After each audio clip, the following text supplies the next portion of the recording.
I spent 4 years bathing her, feeding her, changing her sheets at 3 a.m. when she couldn't move.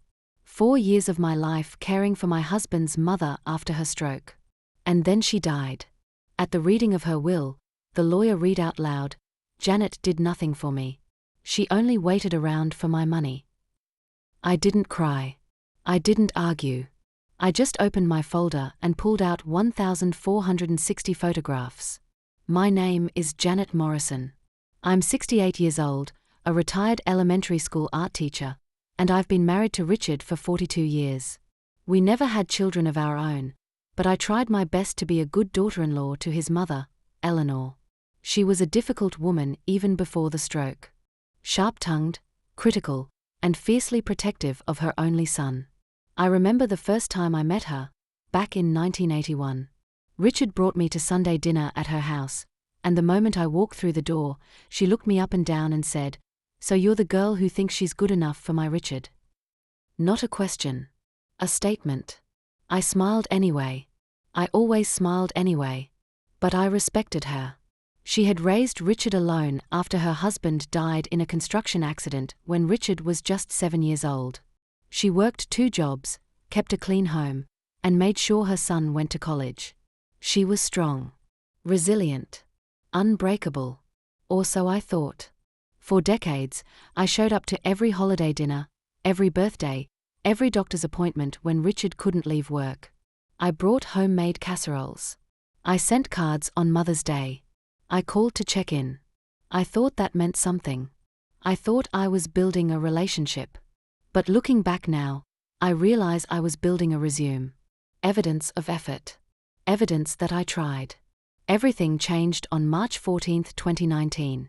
It was a Thursday morning, and the sky was that pale grey color that makes everything feel heavy.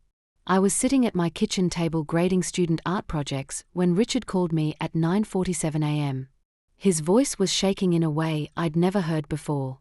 "Janet, Mom collapsed. They're saying it's a stroke. A bad one. You need to meet me at the hospital." I dropped everything. The colored pencils scattered across the floor. I didn't bother picking them up. I grabbed my purse and drove to Riverside General Hospital with my hands gripping the steering wheel so tightly my knuckles turned white. When I arrived, Richard was pacing in the waiting room. His face was pale, his tie loosened, his eyes red. He saw me and collapsed into my arms. "They said it's massive," he whispered. "Her whole left side. She can't move. She can't talk right." I held him while he cried, and I felt something twist in my chest. Not just fear for Eleanor, but fear for what this meant for us. For our lives. The doctor came out 20 minutes later. A young man with kind eyes and tired shoulders. He explained that Eleanor had suffered a massive ischemic stroke in the right hemisphere of her brain. Her left side was completely paralyzed. Her speech was severely impaired. Her cognitive functions were damaged, though they weren't sure to what extent yet. She would need months, maybe years, of rehabilitation. And even then, she might never regain independence. "She'll need round-the-clock care," he said gently. "At least in the beginning." Richard looked at me with desperate, pleading eyes. "Janet, I can't take time off work. We are in the middle of the corporate merger. If I step away now, I'll lose my position. 28 years, Janet. I'll lose everything." I understood. I did. He had worked his entire adult life to become senior operations manager at Davenport Industries. This merger was the culmination of his career. So I nodded. "I'll take care of her," I said. And at that moment, I truly believed I was doing the right thing. The loving thing. The thing a good daughter-in-law does. I had no idea what I was agreeing to. We brought Eleanor home 2 weeks later. We tried to set her up in our guest bedroom, but within days it became clear that our modest 2-bedroom house wasn't equipped for this level of care. The doorways were too narrow for a wheelchair. The bathroom was too small. There was no space for a hospital bed, a lifting mechanism, or the mountains of medical supplies the home health nurse said we'd need. So I made the decision. I moved into Eleanor's house. It was a large, 3-bedroom home in a quiet suburb about 20 minutes from ours. Wide hallways, A walk-in shower with safety bars. Enough room for all the equipment. Richard stayed at our house during the week for work and visited on weekends. I packed a suitcase, thinking I'd be gone for a few months. Maybe 6. Maybe a year at most. That suitcase stayed packed in Eleanor's guest bedroom for 1,460 days. At first, I told myself it would be temporary. Physical therapy would help. She'd regain some mobility, some speech, some independence. But the truth settled in slowly, like dust accumulating on furniture you stop noticing. Eleanor wasn't going to get better. The stroke had taken too much. Her left arm hung useless at her side. Her left leg dragged when she tried to walk with the walker. Her words came out slurred and tangled, and the frustration on her face when she couldn't make herself understood was heartbreaking. But worse than the physical damage was the anger. She was so angry. She couldn't speak clearly, but she could make herself understood. And what she understood most was how to make me feel small. She would knock her water glass off the bedside table on purpose, then glare at me while I cleaned it up. She'd refuse her medications, clamp her mouth shut like a stubborn child, and then later claim I had never given them to her. When the nurse came for her weekly check-in, Eleanor would smile sweetly and nod, playing the role of the cooperative patient. But the moment the nurse left, the mask would drop. She'd turn her face away from me, close her eyes, and refuse to acknowledge my presence. But I kept showing up. Every morning at 6:30 a.m., I would wake her gently, speaking in soft tones even though she never responded kindly. I'd help her to the bathroom, a process that took nearly 40 minutes because she refused to use the bedside commode.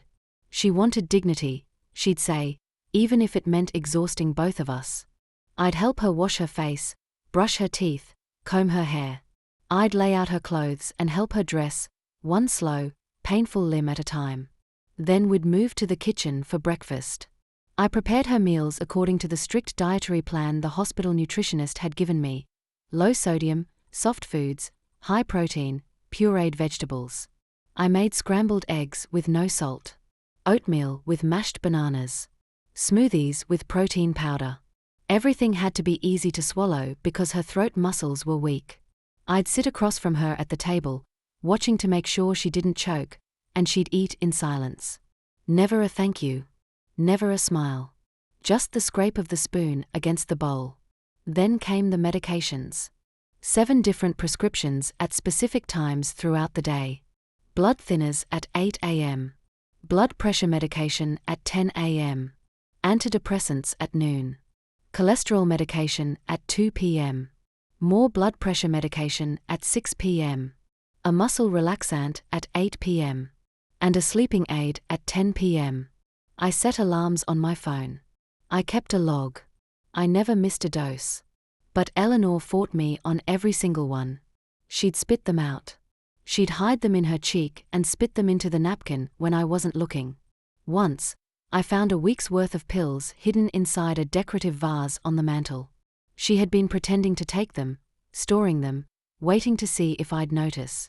I scheduled every physical therapy session, every cardiology appointment, every neurology follow-up.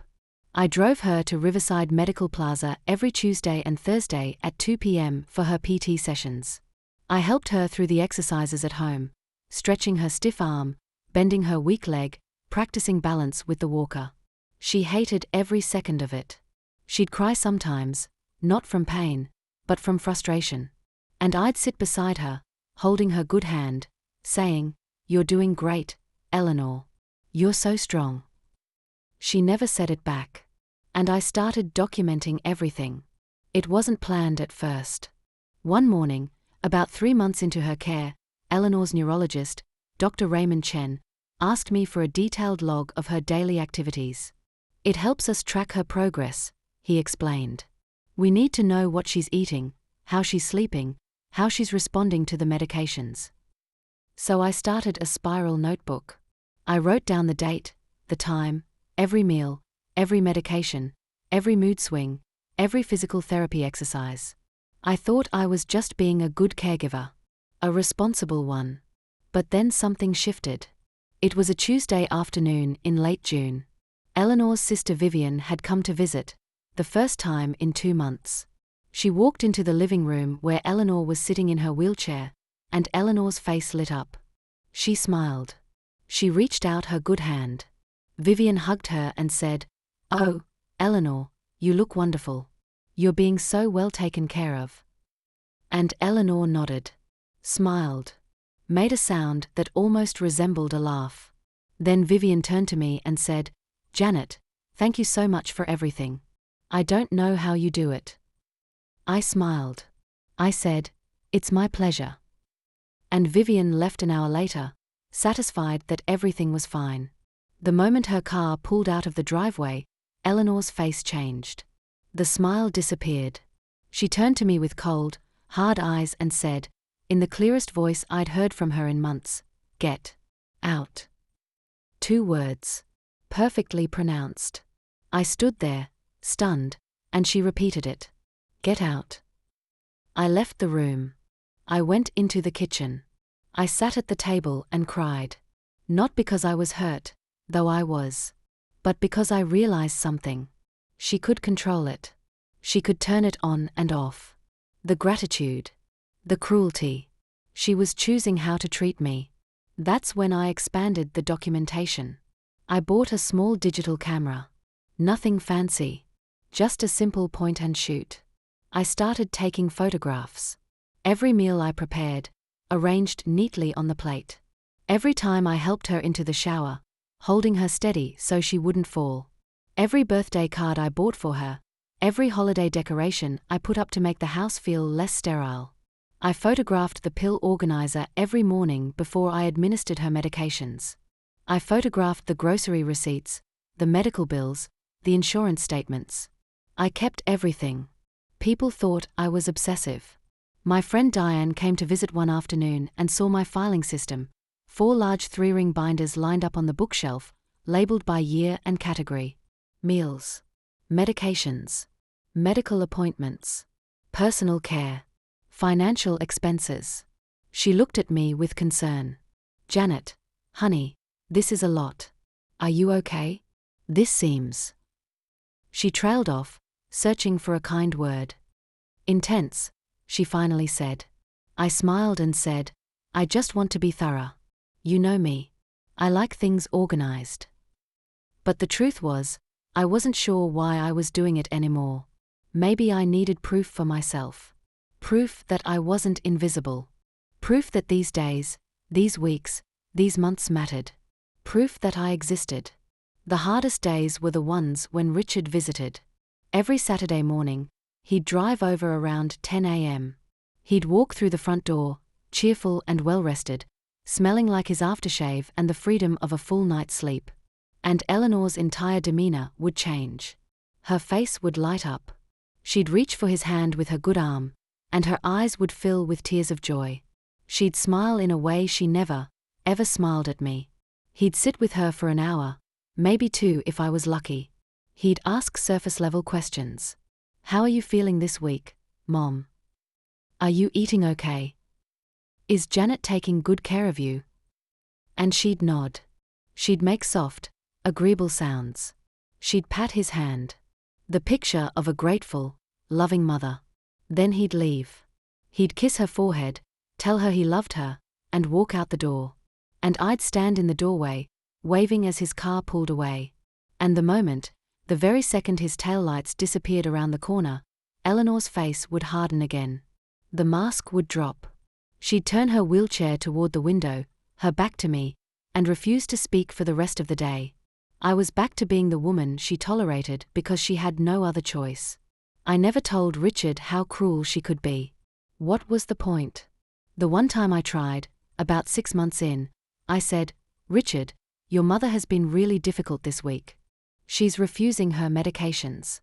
She threw her dinner plate at me yesterday." He sighed, that deep, tired sigh of a man who didn't want to hear it. "Janet, she's been through a trauma. She's frustrated. She's lost her independence. Try to be patient." I nodded. I said, "You're right. I'll try harder." And I never brought it up again. But the cameras didn't lie. I had started taking short video clips during particularly difficult moments. Not to shame her. Not to hurt her. But to document the reality of caregiving. The 2 a.m. wake-ups when she'd scream for no reason, her voice raw and terrified, and I'd rush into her room to find her thrashing in the bed, tangled in the sheets. The times she'd spit her medication directly into my face and then claim, when the nurse asked, that I had never given it to her. The afternoon in the fall of 2021 when she looked me directly in the eyes, her gaze sharp and focused, and said with perfect, chilling clarity, "You're nothing." I played that video back once. Just once. I sat alone in the guest bedroom at 11 p.m., my phone glowing in the dark, and I watched her say those words again. "You're nothing." And I cried. Not because I believed her, but because I realized she was building a narrative. She was constructing a story. Even in her diminished state, Eleanor was strategic. She was rewriting history in real time. She was erasing me. And she was doing it so carefully, so gradually, that no one else would ever notice. Except me. And my camera. By the spring of 2023, Eleanor's health began to decline rapidly. Her cardiologist, Dr. Patricia Alvarez, called me into her office after a routine appointment and sat me down with a gentle, practiced expression. "Janet, Eleanor's heart is failing. Congestive heart failure. The medication is helping, but her body is tired. It could be months. It could be weeks. I want you to be prepared." I nodded. I asked the practical questions. What symptoms should I watch for? When should I call hospice? What would the end look like? Dr. Alvarez answered every question with compassion and clarity. But when I stood to leave, she touched my arm and said, "Janet, you've done everything you could. Please remember that." Richard wanted to move Eleanor to a hospice facility. "It's too much for you," he said over the phone one evening. "Let the professionals handle this part." But Eleanor, even in her weakened state, made her wishes clear. She wanted to die at home. In her own bed. In her own house. So I stayed. I called in hospice care, and a nurse named Maria began visiting 3 times a week. She was kind, soft-spoken, and she taught me how to keep Eleanor comfortable in her final days. We set up a morphine pump for pain management. I learned how to check her oxygen levels, how to reposition her to prevent bed sores, how to recognize the signs that the end was near. I held her hand when she couldn't sleep. I played her favorite old jazz records on the vintage record player she kept in the living room. Billie Holiday, Ella Fitzgerald, Frank Sinatra. I read to her from the books she used to love, thick novels by authors like Agatha Christie and Dorothy Sayers. I didn't know if she could hear me. But I kept reading. And even though she never thanked me, even though she never once looked at me with anything resembling gratitude, I kept showing up. Eleanor passed away on the morning of June 3, 2023. It was a Saturday, and the sun was streaming through the lace curtains in her bedroom, casting soft patterns on the wall. I was sitting in the chair beside her bed, holding her hand, when her breathing simply stopped. No struggle. No gasp. Just silence. Richard was on his way. He'd texted me at 8 a.m. saying he'd be there by 10. But Eleanor didn't wait.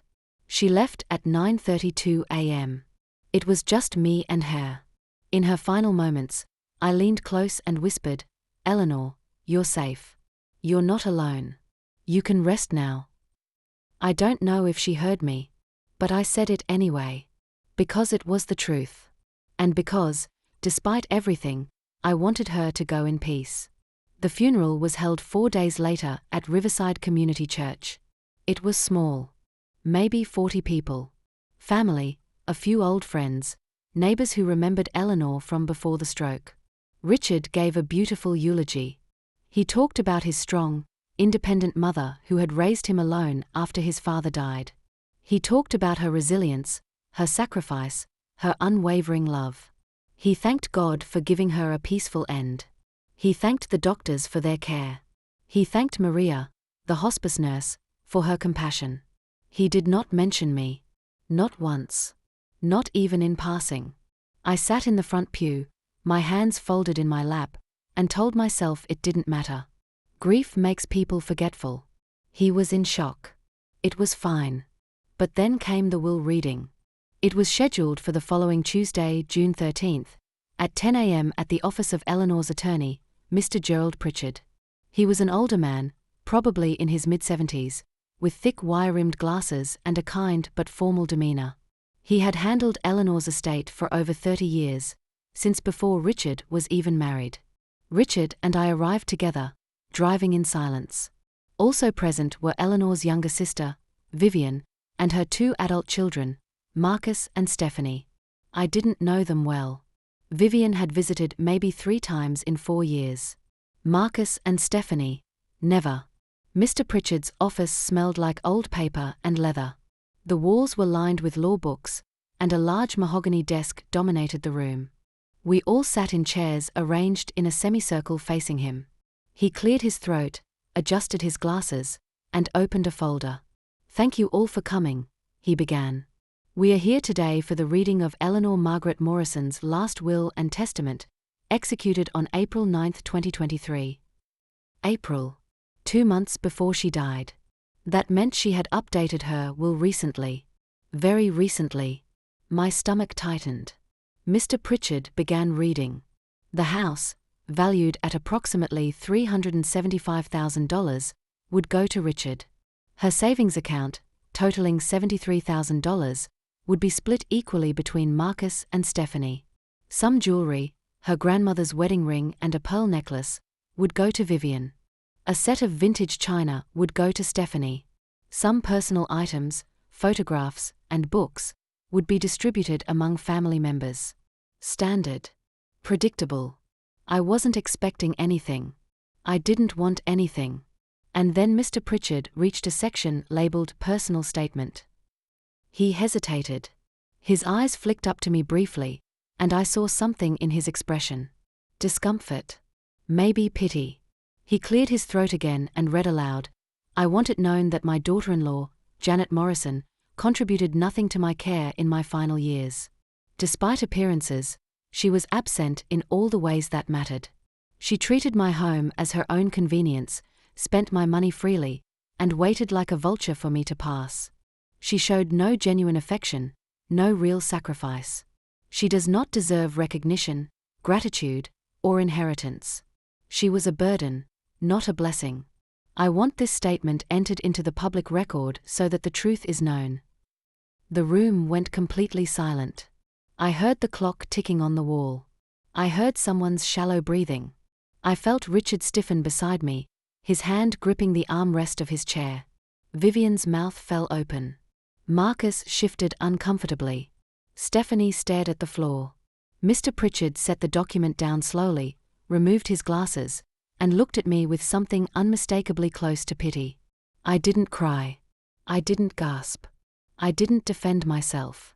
I simply reached into the leather portfolio I had brought with me, the one Richard had asked about in the car, and I pulled out a single photograph. It was printed on glossy paper, 8 by 10 inches. It showed me at Eleanor's bedside at 3:17 a.m. on a cold February night. I was holding a cold compress to her forehead during a fever spike. The timestamp was visible in the bottom right corner. My face was exhausted. Hers was peaceful. I slid it across the table toward Mr. Pritchard. "This is one of 1,460 photographs," I said calmly. My voice didn't shake. "I have 4 years of documentation. Every meal. Every medication. Every doctor's appointment. Every moment of care. Time-stamped. Verified. Cross-referenced with medical records. If anyone in this room believes Eleanor's statement, I am prepared to provide evidence to the contrary." Richard turned to me, his face pale. "Janet, what are you?" I held up my hand. "I'm not asking for money. I'm not contesting the will. I don't want the house, the savings, or a single piece of jewelry. But I will not allow my name to be slandered. I will not let 4 years of my life be erased because Eleanor was too proud to admit she needed help." Mr. Pritchard leaned forward, folding his hands. "Mrs. Morrison, are you suggesting that the statements in this will are false?" "I'm not suggesting anything," I replied evenly. "I'm stating a fact.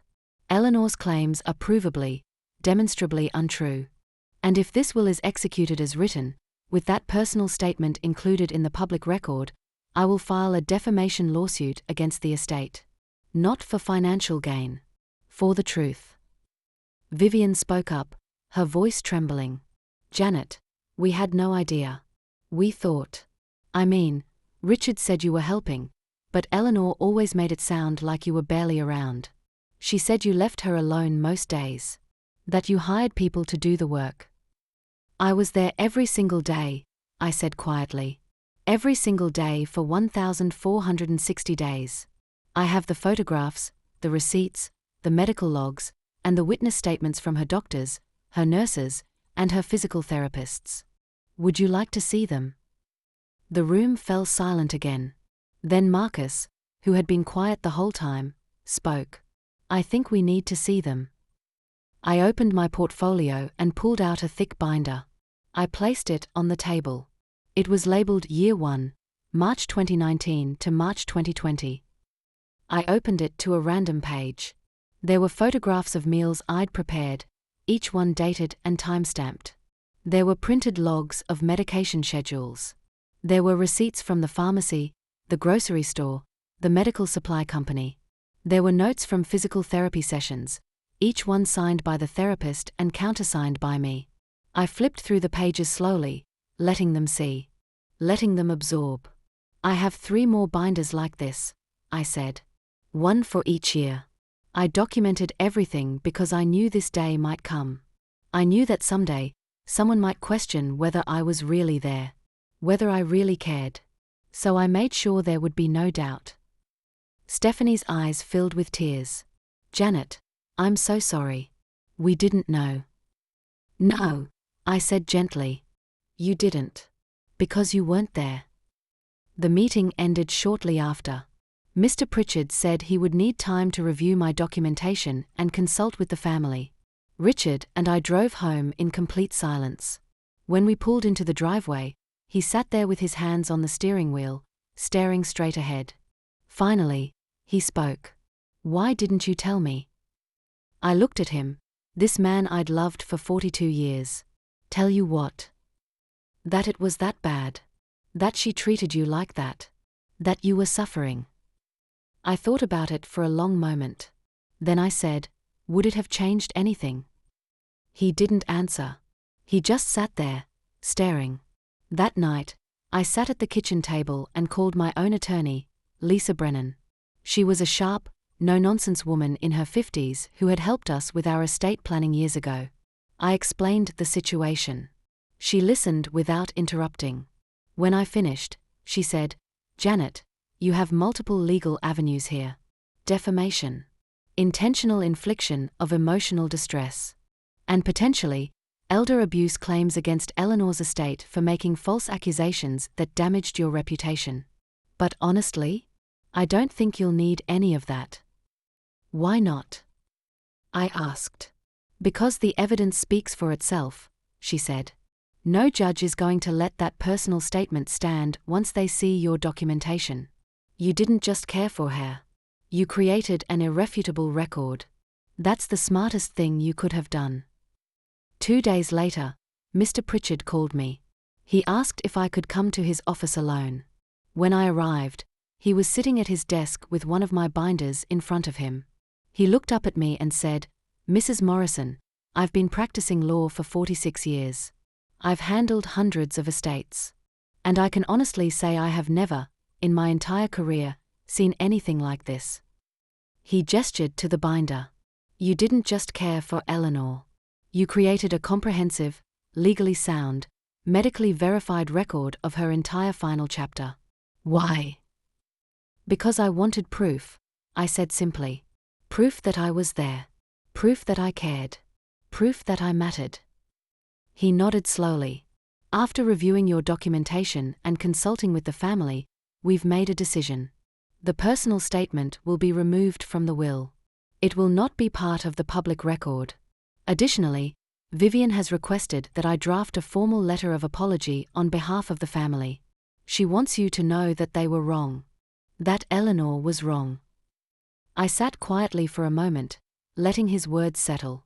Then I said, I don't need an apology. I just needed to be seen. He smiled sadly. Mrs. Morrison, you have been seen. Believe me, you have been seen. When I returned home, Richard was sitting at the kitchen table with a cup of coffee. He looked older somehow, more tired. His shoulders sagged. He looked up at me and said, "I'm sorry, Janet. I'm so sorry. I should have been there. I should have protected you. I should have seen what was happening." I sat down across from him. "You were dealing with your own grief. Your own fear. I understand." "That's not an excuse," he said. His voice cracked. "You gave up 4 years of your life for my mother. And I let you do it alone. I was a coward." I reached across the table and took his hand. "You weren't a coward. You were scared. We both were. But you stayed," he said. "You didn't run. You stayed, and you documented everything, and you stood up for yourself when it mattered. I don't know if I could have done that." I squeezed his hand. "You'll never have to find out." Over the next few weeks, the rest of the family reached out. Vivian sent a large bouquet of white roses with a handwritten note that said, "Janet, I am deeply sorry for what you endured. You are a remarkable woman, and Eleanor was wrong."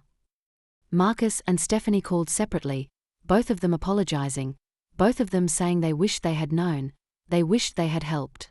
Even Mr. Pritchard sent a card thanking me for my integrity, grace, and extraordinary commitment to truth. But the person I most wanted to hear from never called. Eleanor was gone.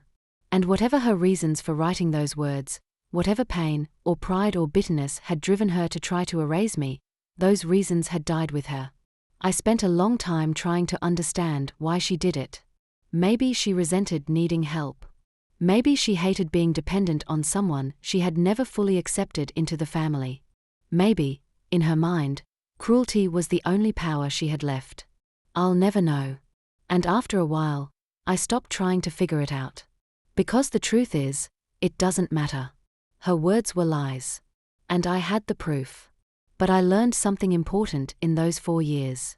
Something that will stay with me for the rest of my life. Quiet doesn't mean weak. Patience doesn't mean permission. Kindness doesn't mean stupidity. And documentation doesn't mean distrust. It means clarity. It means protection. It means standing up for yourself in a way that doesn't require shouting. Sometimes, the most powerful thing you can do is simply show the truth. Calmly. Clearly. Undeniably. I don't regret the care I gave Eleanor. I don't regret the late nights, the lost freedom, the sacrificed years. I would do it again if I had to. But I also don't regret keeping the receipts. I don't regret taking the photographs. I don't regret documenting every single moment. Because in the end, when everything else was stripped away, when my character was attacked and my sacrifices were denied, the truth was all I had. And it was enough. My name is Janet Morrison. I'm 68 years old. I spent 4 years being invisible. But when it mattered most, I made sure I could be seen. And I will never apologize for that.